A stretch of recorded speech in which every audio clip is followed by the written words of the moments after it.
Hey guys, what's up? Happy Thursday.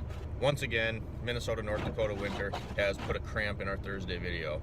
I was supposed to do another car and that ain't gonna happen. So then my backup plan was to go over the welder and the setup in the shop and some of the Mazda stuff, and I couldn't even get back to my house last night. I live about 25 miles away from the Fargo area and I couldn't even get out there. So I stayed in town at my folks' house last night.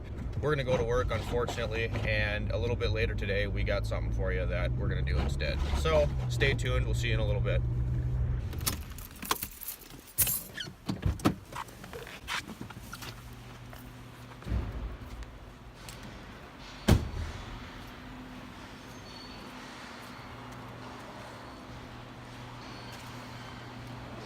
Oh yeah, we'll talk about that in a minute.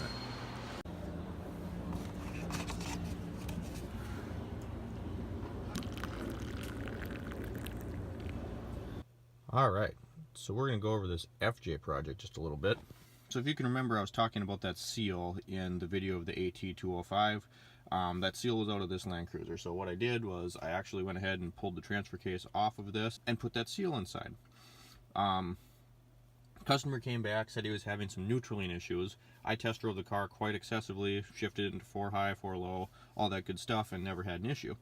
Well, the customer came back, said he was having these issues, so I pulled this shifter back apart. And you can see, bear with me, I don't have any of my equipment here.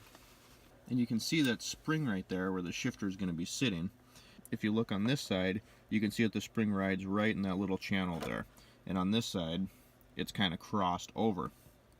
So what I assumed was happening was that this spring wasn't being held in place properly, and that wasn't keeping proper tension on the shifter, and that was causing the whole issue. So I quoted this spring. Of course, it wasn't something we had. But I put it in and the same thing happened again. So when you take this apart, this piece sits like this on top of the case. You pull the shifter out, there's a snap ring in there.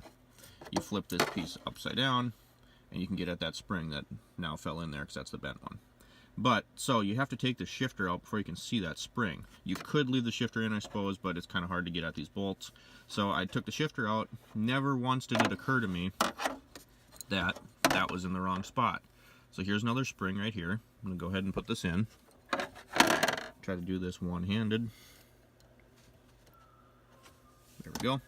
So the spring can only go in there one way because there's 2 little holes where the end of the spring pokes through. But what ended up being the problem was when you look at this, I'll flip this over, kind of hard to see, but you can see the hole in that spring there.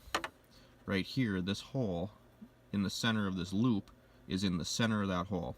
Well, so that's where I was putting the shifter through. The shifter is actually supposed to sit on top of this flat part back here. So being in this hole where I had put it wasn't keeping proper tension on the shifter, causing it to neutral. So as soon as I flipped it and put it back on this side, it worked. So forgive me, I'm doing a lot of this stuff one-handed, but I just thought that was kind of an interesting piece. I feel kind of stupid because I didn't think to try just to move the shift position, but when you look through that hole, the top of the spring where the shifter is supposed to ride is like way up at the top, and that little hole in the loop is right in the bottom. So I just assumed that that was in the right spot. I even went as far as to contact a salesman that works here that I work on his FJ quite a bit. I pulled his in, I pulled his apart, and that's when I saw that that spring was bent on that little channel. So after I compared to his, I ordered the spring, put it in. That's when the same thing happened. I actually ended up contacting our FTS, which is our like regional rep that handles all these kind of weird cases, and he was stumped as well, and he ended up finding a picture through talking to other people of someone who had this same issue. Now, I think the thing that kind of ticks me off about this whole thing the most is on our Toyota-based website, obviously you have all data. You know all data is shit most of the time, and I couldn't find anything on there about that shifter installation. But I also couldn't find it on the Toyota-specific website. I printed out all the explosions of the transfer case, all that good stuff, and it wasn't on there anywhere. So that's just one little thing I wanted to show you in this Thursday video. Let's get on with our day. So the fun continues. Don't really know why you're even here. I'm gonna put some coils in this thing. Got some misfires. They've already replaced a couple, so they just want to go ahead and replace the rest of them. Over there, we're doing a rear main seal on a Tahoe, and everything's a mess. Just a day in the life of a technician.